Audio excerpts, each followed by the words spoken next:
अस्सलामुअलैकुम वरहमतुल्लाहि वबरकातुहू। जी हाँ दोस्तों, उम्मीद है कि आप तमामी हजरात खैर आफियत से होंगे, तमामी लोग अच्छे होंगे।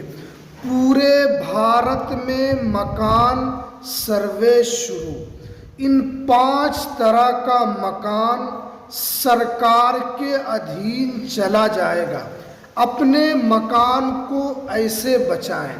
आज मैं आपको इस वीडियो के अंदर बताऊंगा कि आप इन 5 तरह का मकान अगर आपका है तो सरकार के अधीन चला जाएगा, तो कैसे आपको अपने मकान को बचाना है, तो पूरी जानकारी इस वीडियो में आपको मिलेगी।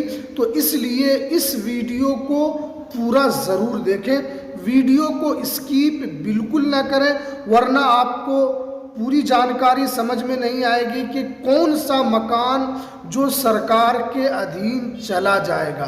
तो चलिए हम वीडियो को शुरू करते हैं। वीडियो शुरू करने से पहले आपसे एक छोटी सी रिक्वेस्ट है, इस चैनल पर अगर आप पहली मर्तबा आए हैं तो इस चैनल को आप ज़रूर सब्सक्राइब कर लीजिए।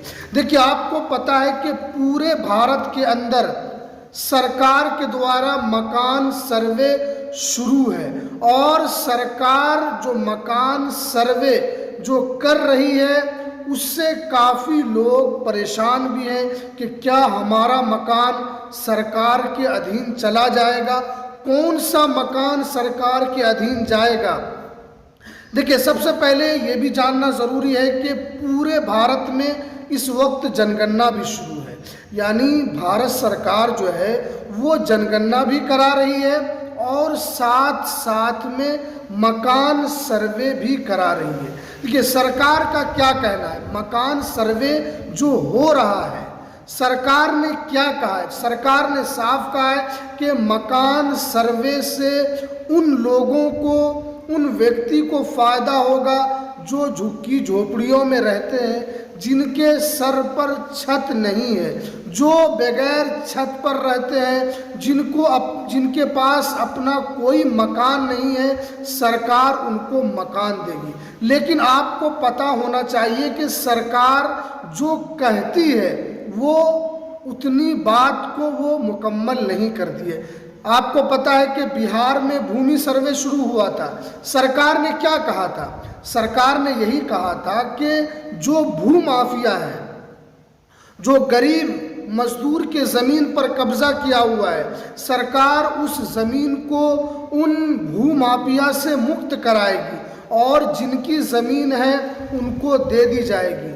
और इसी बीच में पूरे बिहार में मकान सर्वे हुआ, पूरे बिहार में ज़मीन सर्वे हुआ और बहुत सारे लोगों को ज़मीन से बेदखल कर दिया गया। उसमें सरकारी भूमि भी थी, उसमें जिन लोगों का कब्ज़ा था उस कब्ज़े को भी हटाया गया, लेकिन बहुत सारे लोग ज़मीन से बेदखल हो गए। इसलिए सरकार की बातों पर उतना भरोसा नहीं है। लेकिन आपको जो मकान सर्वे हो रहा है, जो 5 तरीके के मकान हैं, आपको समझना है। एक एक करके मैं आपको बताता हूं। अगर आपका भी मकान इन 5 कैटेगरी में आता है तो आपको सतर्क हो जाना है, आपको सावधान हो जाना है। सबसे पहले नंबर पर जो ज़मीन है, जैसे सरकारी ज़मीन पर अवैध कब्जा, जैसे बिहार भूमि में जिन्होंने भी सरकारी ज़मीन पर अतिक्रमण किया हुआ था, उस पर कब्जा किया हुआ था, सरकार ने उस कब्ज़े को हटाया। इसी तरीके से अगर कोई ज़मीन आपके पास है और उस ज़मीन पर आपने कब्ज़ा कर लिया है और उस ज़मीन पर आपने मकान भी बना लिया है, तो सरकार क्या करेगी? उस ज़मीन को खाली करा देगी, यानी सरकार की जो ज़मीन है वो सरकार अपने अंडर में ले लेगी। तो इसीलिए सावधान हो जाना है। अगर उस ज़मीन के कागज़ नहीं है तो आपको कागज़ बनवा लेना है, ताकि आपका जो मकान है या वो ज़मीन है वो आपके पास रह जाए। तो पहले नंबर पर हमने बताया कि सरकारी ज़मीन पर अवैध कब्ज़ा सरकार उसको हटाएगी। उसके बाद देखिए, सड़क किनारे अगर कोई मकान बना हुआ है, अगर वो सरकारी ज़मीन है तो आपके मकान को तोड़ दिया जाएगा या आपके मकान को खाली करा दिया जाएगा। और अगर आपके सड़क के किनारे पर निजी ज़मीन पर है या आधी ज़मीन जो है वो आपकी है और आधी सरकारी ज़मीन पर अगर आपने घर बनाया है तो उस ज़मीन को भी खाली करना होगा। ये साफ साफ बता दिया गया। इसीलिए तो मकान सर्वे हो रहा है कि कौन लोग गलत तरीके से मकान बनाकर रह रहे हैं, कौन लोग सरकार को धोखा दे रहे हैं, कौन लोग सरकारी ज़मीन पर अतिक्रमण किए हुए हैं। इसीलिए यहाँ पर बताया गया कि सड़क किनारे भी अगर ज़मीन है, अगर वो सरकारी है तो उसको भी खाली करना होगा। उसी तरह यहाँ पर बताया गया कि पार्क, नाले इत्यादि साइड में, जैसे अगर आप कोई सड़क के किनारे हैं तो इसी तरीके से अगर आपका नाले के साइड में कोई ज़मीन है जो सरकारी भूमि पर है तो उसको भी हटाया जाएगा। इसी तरीके से रेलवे स्टेशन है, अगर आपने रेलवे स्टेशन की ज़मीन पर अगर आपने कोई मकान बना लिया है तो उसको भी यहाँ पर खाली कराया जाएगा। उसके बाद देखिए, मलिन बस्ती, झुग्गी बस्ती, जिनके पास घर के मालिकाना हक नहीं है उसको भी खाली कराया जाएगा।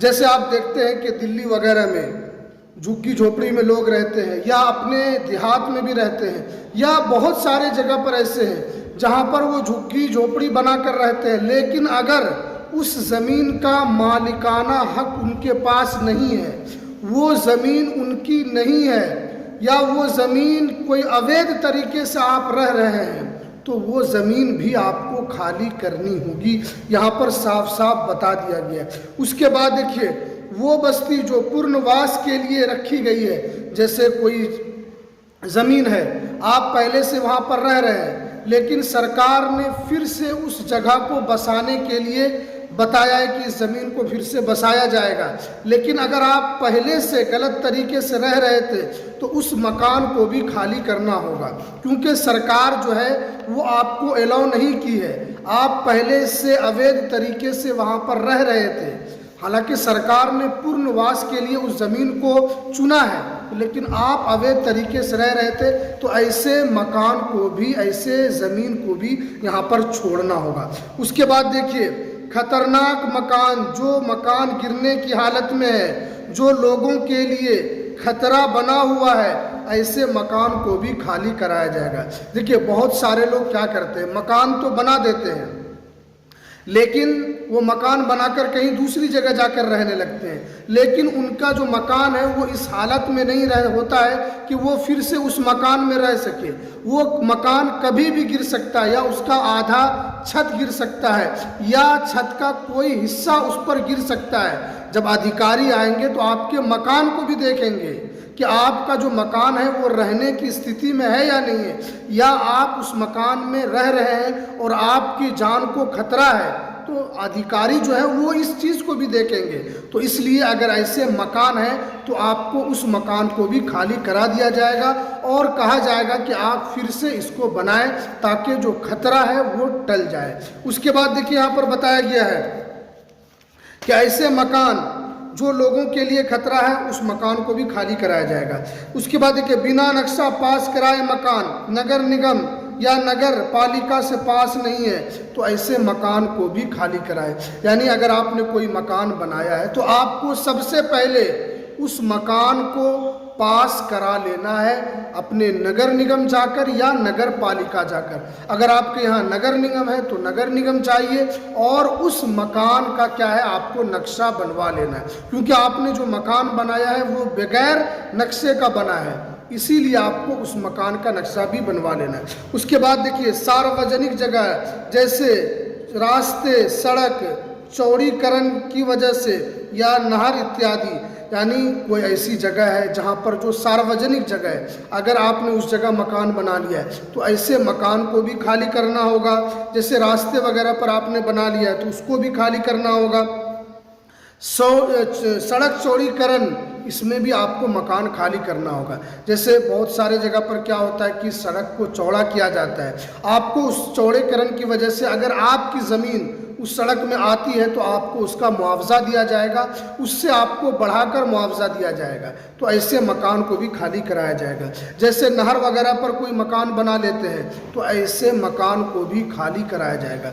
आप क्या समझ रहे हैं कि जो अधिकारी आएंगे वो सारा चीज़ आपका देखेंगे, मकान का मालिकाना हक किसका है वो देखेंगे, जो ज़मीन है वो किनके नाम से रजिस्ट्री है वो भी देखेंगे, इस मकान का असल मालिक कौन है वो सारा चीज़ वो अधिकारी देखेंगे। इसीलिए तो मकान सर्वे कराया जा रहा है, ताकि जो भी गलत तरीके से मकान में रह रहे हैं उनकी पहचान को यहाँ पर सरकार के पास पहुँचाया जा सके, और जिनके पास मकान नहीं है उनको सरकारी सहायता से मकान भी दी जाएगी।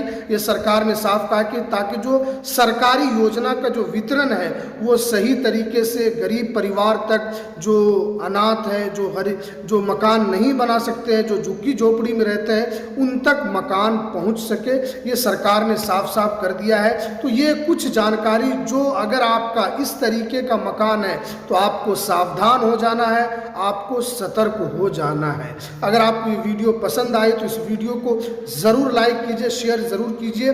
चलिए हमें दीजिए इजाज़त।